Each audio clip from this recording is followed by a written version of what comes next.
cette saison et nous sommes comme chaque semaine avec notre spécialiste de la gastronomie, Thibaut Leclerc. Bonjour Thibaut. Bonjour. Aujourd'hui, vous avez choisi de nous parler du raisin. Absolument, qui est un des fruits les plus cultivés au monde avec les agrumes. On a parlé de la tomate, mais comme il y a un débat, je vous parle du raisin aujourd'hui. Alors, on les trouve de mi-juillet jusqu'au mois d'octobre, décembre. C'est un fruit qui est particulièrement riche en goût. Il y a mille et une façons de le cuisiner. Et puis, il y a aussi l'huile de pépins de raisin. Alors, lequel on choisit ?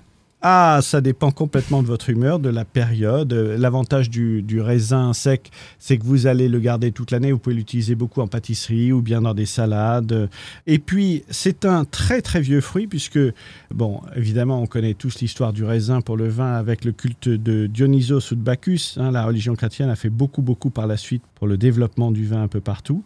Mais aujourd'hui, on le retrouve partout à travers le monde. Vous avez des vignes sublimes au Chili, aux États-Unis, même en Chine maintenant, ils se mettent au raisin. Alors, d'abord, il y a différentes variétés. Le muscat de Hambourg, c'est des petits grains noirs et sucrés qui ont une peau très fine. Vous avez l'Alphonse-la-Vallée. Ah, c'est des grains noirs, mais qui sont gros et fermes. Vous avez le Ribol, là encore des grains gros et noirs, mais ce sont des grains qui sont ovales et les pépins sont assez durs. Vous avez le Chasselas, bien sûr, avec les petits grains dorés et ronds qui ont une peau très fine et une saveur très suave.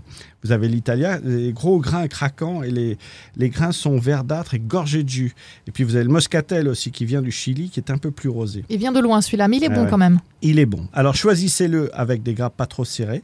Pareil, comme on l'avait évoqué pour la Mirabelle, si vous avez la prune dessus, c'est une protection pour garder la fraîcheur du fruit. Cette petite pellicule un petit peu blanche. Voilà, ça se garde 5 jours dans le réfrigérateur, pas plus.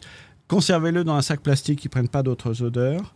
L'idéal, moi je le préfère en fruits de table, c'est quand en pleine saison, c'est quand même absolument merveilleux, mais on peut l'utiliser dans les salades, on peut rajouter ça dans des salades vertes, on peut rajouter des noix, un peu de jambon cru, vous pouvez en mettre sur les plateaux de fromage parce que ça fait une alternance de goût qui est très sympa, vous pouvez l'utiliser dans le clafoutis, dans les crumbles.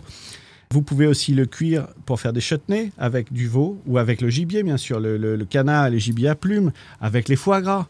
Il y a mille et une vertus du raisin. Profitez-en, on rentre dans la saison et c'est l'occasion de profiter d'un fruit exceptionnel. Thibaut Leclerc, merci beaucoup. À la semaine prochaine.